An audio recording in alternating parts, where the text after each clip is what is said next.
Hola, soy Víctor Fowler Calzada y hoy tengo una invitada especial. Buenos días. Buenos días, Víctor. Óigame, joven, tenemos una conversación pendiente. Así mismo es. Al que no quiere caldo le dan 3 tazas. ¿Me vas a explicar esa frase qué cosa significa? Claro, vamos a sentarnos. Vamos a sentarnos. Ven.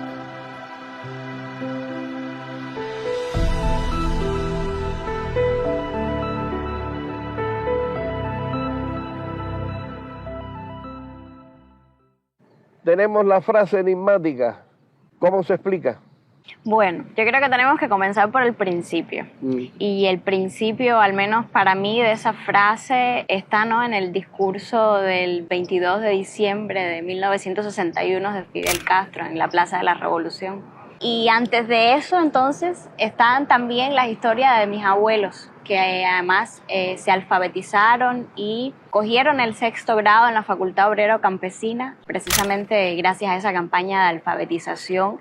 Y además está una de mis tías, la mayor, y una de las hermanas más pequeñas de mi abuela, que también fueron alfabetizadoras a su vez. Y haber nacido desde pequeña con esa historia repetida, ¿no?, contada, de gratitud y de agradecimiento, yo creo que también me ha hecho centrarme, ¿no?, particularmente en este tema para venir a conversar.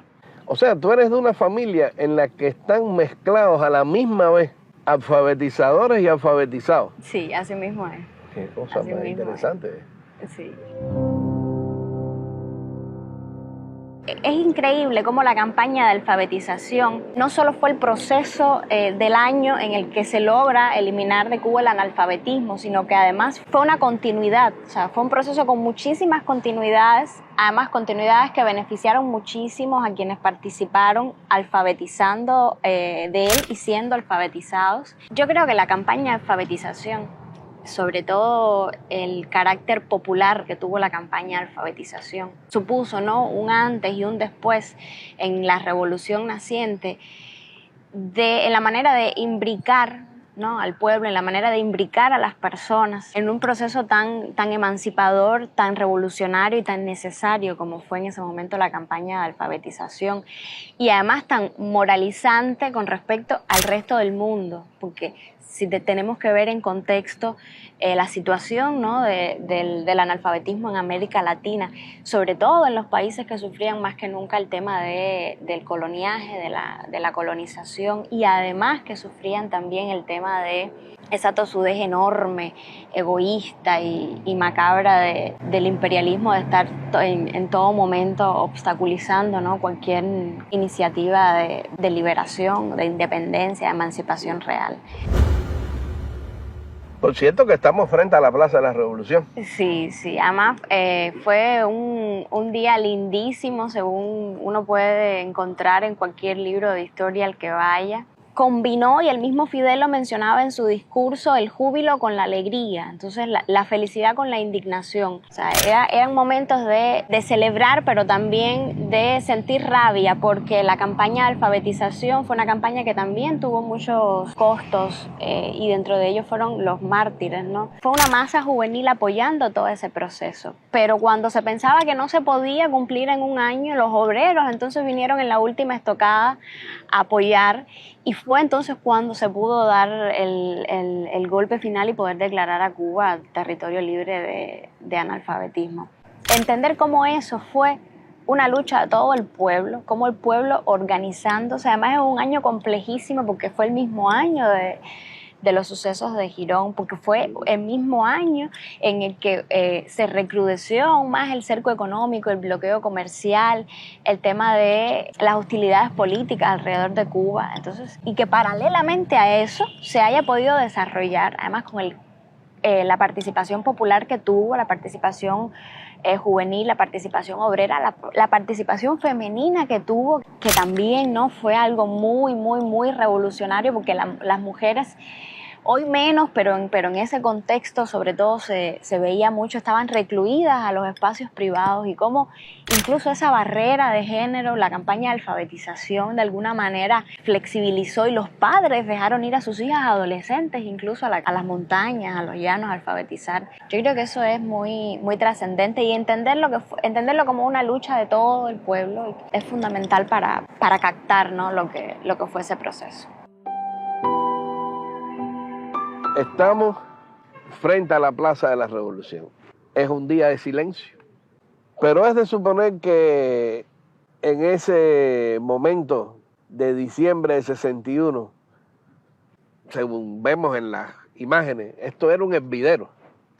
Fidel dijo tantas cosas ese día. De todo ese universo, ¿cuál es tu frase favorita?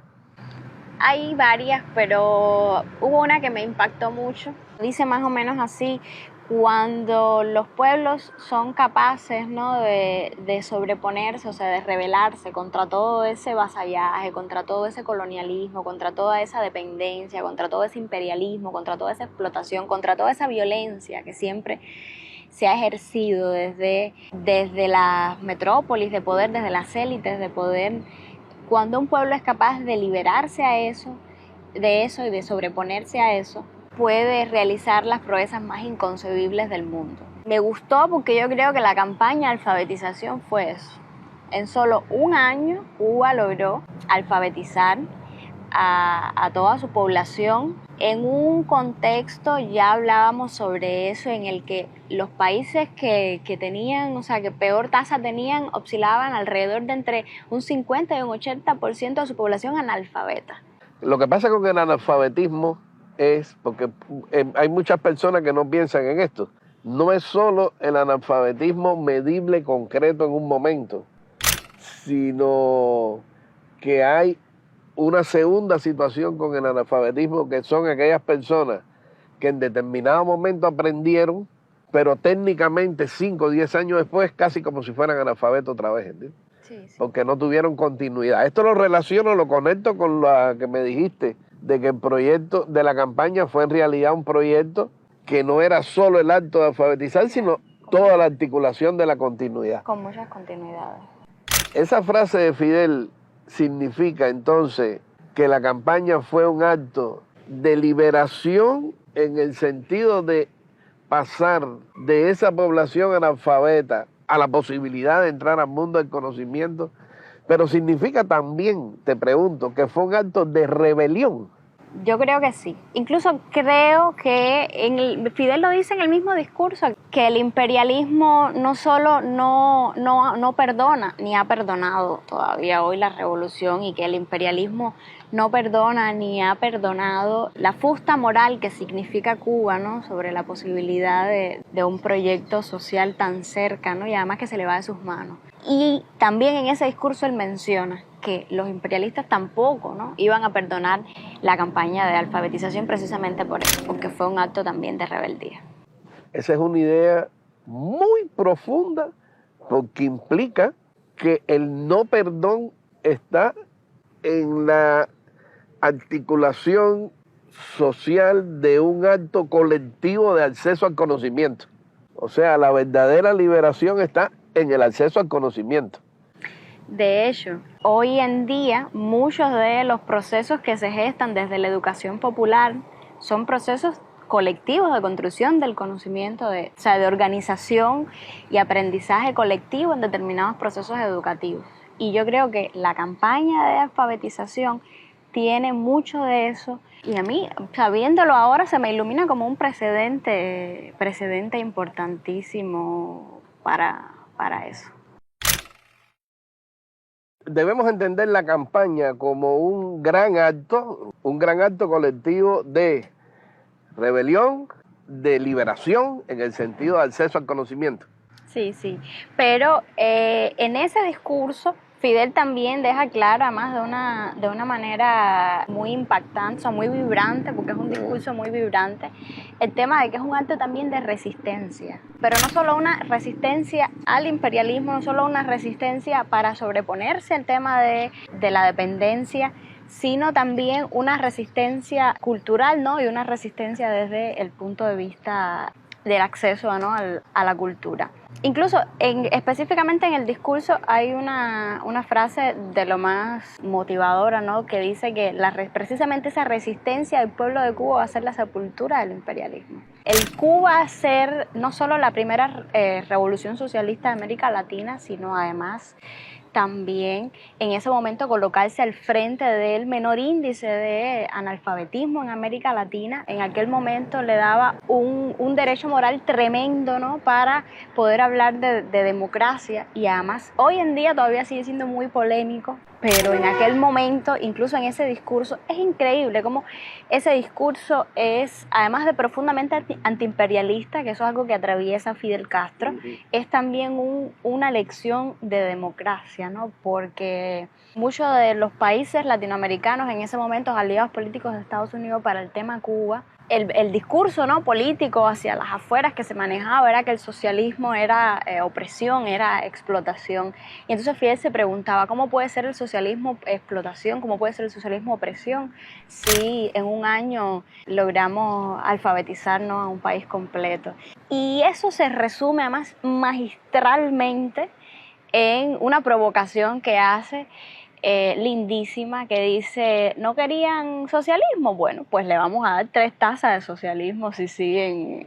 Ya, esa es la frase. Esa es la frase. 3 tazas de socialismo. Ya. Hubo una idea también que me llamó muchísimo la atención y la contrasté con otra experiencia de vida que tuvo que ver con mi visita al Museo de la Alfabetización, que está en el complejo Barona. La antigua Ciudad Escolar, Ciudad Escolar Libertad. Exacto. Y es como él cuando relata, ¿no? la parte triste de la campaña, que fueron los asesinatos, específicamente relata el asesinato de Manuel Ascunzo, dice que el asesinato de un maestro se convirtió en 100.000 brigadistas más.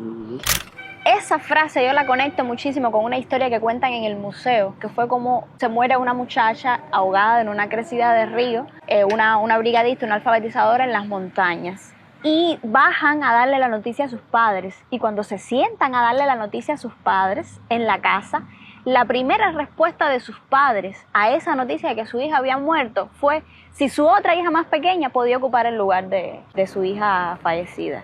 Y eso, bueno, eso es algo que eriza la piel y además demuestra el nivel de compromiso que en ese momento se tenía con el proceso de alfabetización.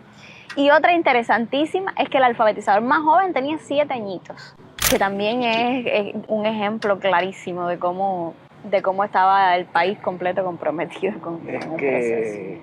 Uno se queda con la palabra, la frase, y dice la campaña de alfabetización, y todavía no tiene muy claro que eso era una demanda en sectores olvidados de la población. Eso era una demanda de más de 100 años, desde siempre. Es decir, eran los sectores que no habían tenido nada nunca, ¿entiendes? Y la campaña los trajo a la vida al entregarles un camino de acceso al conocimiento, porque hay que entender que todo vino junto. Claro, fue un proceso. O sea, de eso se trata un proceso de cambio social, ¿no? Fue la campaña, pero fue esa estancia de aquellos 100.000 campesinos en la ciudad. Sí, hubo muchas pequeñas revoluciones dentro de la misma revolución en muchísimos sectores al mismo tiempo de manera transversal.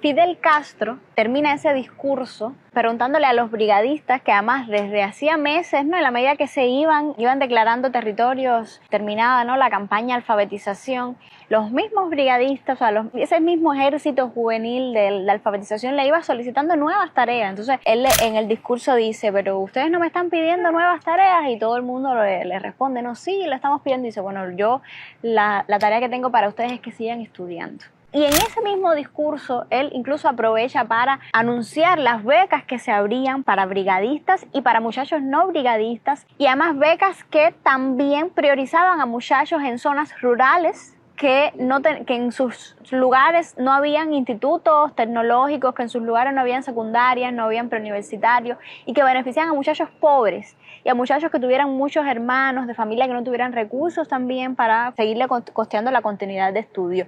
Y así fue como se abre la Academia Nacional de Arte, así fue como se abre la Escuela de Instructores de Arte, que él menciona que quería que fueran a llevar la cultura al tema de las cooperativas y las granjas.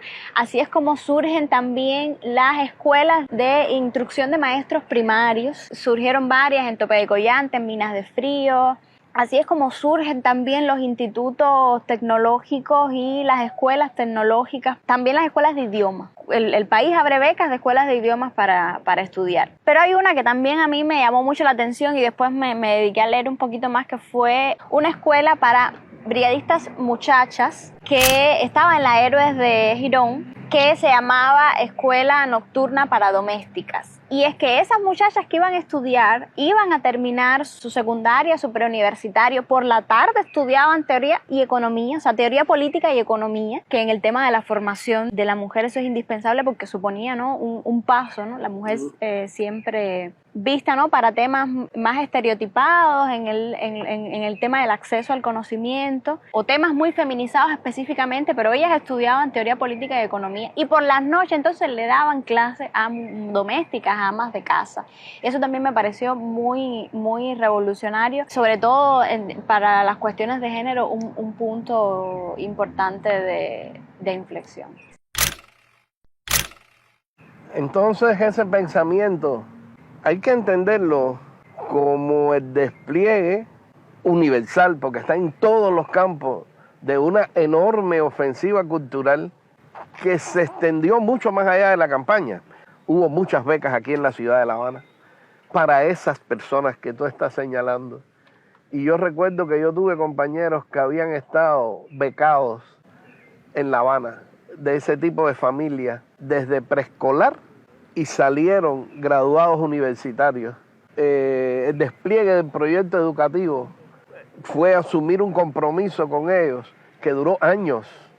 O sea, y el país recogió esos frutos 3, 4, 5 años después, porque además necesitaba fuerza profesional, necesitaba fuerza capacitada, necesitaba gente instruida, necesitaba un sujeto colectivo instruido. ¿Para qué? Para impulsar el proceso, o sea, para el proceso revolucionario cubano, para construir el socialismo. No sé si tú tengas algo que decir. No, es que lo que me gusta que lo digas tú, porque esa es la manera de pensar Fidel.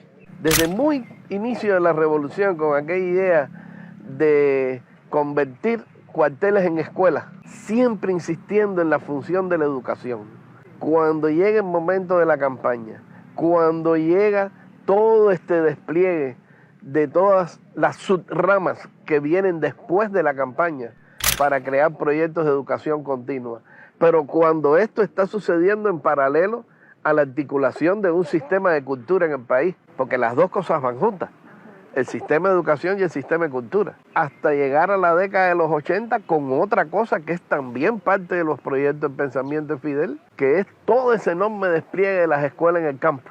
Todo el enorme despliegue de la enseñanza politécnica profesional hasta la enseñanza universitaria, es decir, toda la vida, esa fue su manera de pensar, lo cual significa que liberación, rebelión y resistencia van juntas en ese pensamiento, y que los proyectos de emancipación social como este son en su más profunda esencia proyectos de educación universal continua, o sea, porque es educación para todos y continua.